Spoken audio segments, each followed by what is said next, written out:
RX 550, bakit bestseller? Bukod sa mura, malakas nga ba? This is Jeff Data TV, ka-PC mo na, kamapyo. Good morning mga ka-PC. Ngayon, ito naman ang ating i-review. Elsa RX 550, mga ka-PC. Mga ka-PC, ito naman ang output ng video card RX 550. Meron siyang DVI port, meron siyang HDMI, at syempre meron din siyang display port para sa inyong mga special na monitor. RX 550, ang kanyang specs, 4GB, 128bit, DDR5, mga ka-PC. Syempre, compatible ito sa mga A6, A8, A10, Athlon 3000G, Ryzen 3, 5 and 7, compatible to mga ka-PC. At syempre sa Intel, compatible to Intel 4 Gen pataas, 6 Gen, 7 Gen, 8 Gen, 9 Gen, 10 Gen, 11 hanggang 12 Gen. Pwede pa tong gamitin doon mga ka-PC. At mga ka-PC, ito ay merong magandang airflow. Meron siyang aluminum solid ang kanyang heatsink. At syempre, meron tong smart fan. Ano nga ba ang smart fan? Ang smart fan mga ka-PC, nadedetect ng video card kung kailangan niya ng umikot. At syempre, kung malamig pa ang inyong video card, hindi pa siya umiikot. What?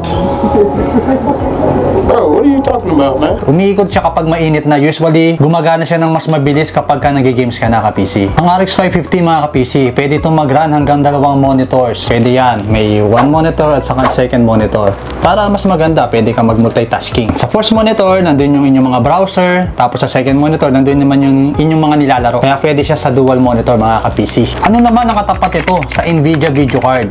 Kung iaambing mo naman itong RX 550, ang kamatch ito sa NVIDIA is GTX 1050 Ti. Yun ang kanyang kamatch sa NVIDIA. Pero mas mura to. Ito ay cheaper sa GTX 1050 Ti. Pero almost same performance mga ka-PC. Pwede ito makipagsabayan sa mga 4K na monitors at inyong mga 4K gaming. At ano naman ang mga pwedeng laruin sa RX 550? Syempre, panis dito yung mga online games na katulad ng Crossfire,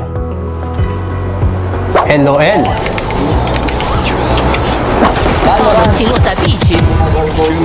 sa GTA 5, pwede rin ito mga ka-PC. Pero i-adjust mo sa kanyang video settings, hindi ito advisable sa all high settings ng GTA 5. Pero kung ang processor mo is Ryzen 7, pwede pa. Pwede rin to sa NBA 2K23 at sa coming soon na NBA 2K24. Playable pa dito yun mga ka-PC. Adjust lang natin sa settings. At syempre mga ka-PC, mas maganda kung ang inyong casing ay meron siyang mga extra fan, dahil alam mo naman ang mga RX video card ay medyo mainit. Kaya mas maganda kung ang iyong casing ay meron kang mga extra fan sa loob upang tumagal at mas magandang performance na yung video card. Ito ay pwede na sa mga starter gaming dyan mga ka-PC. Gaano katibay naman itong video card na to mga ka-PC. At syempre mga ka-PC, sa bawat games ng ating nilalaro, meron niyang graphic settings. Medyo i-adjust lang natin ng low, medium, high. Combination natin siya kung saan pasok at smooth ang performance na yung video card. Actually, depende pa rin yan sa specs na yung computer. Kaya hindi natin masasuggest dito kung lahat ay all high or very high mga ka-PC. Kaya napaka-importante ng research mga ka-PC bago ka bumili ng mga computer parts. At syempre, kailangan mo talagang pag-aralan ng perfect combination ng iyong nilalaro. So ayun mga ka-PC,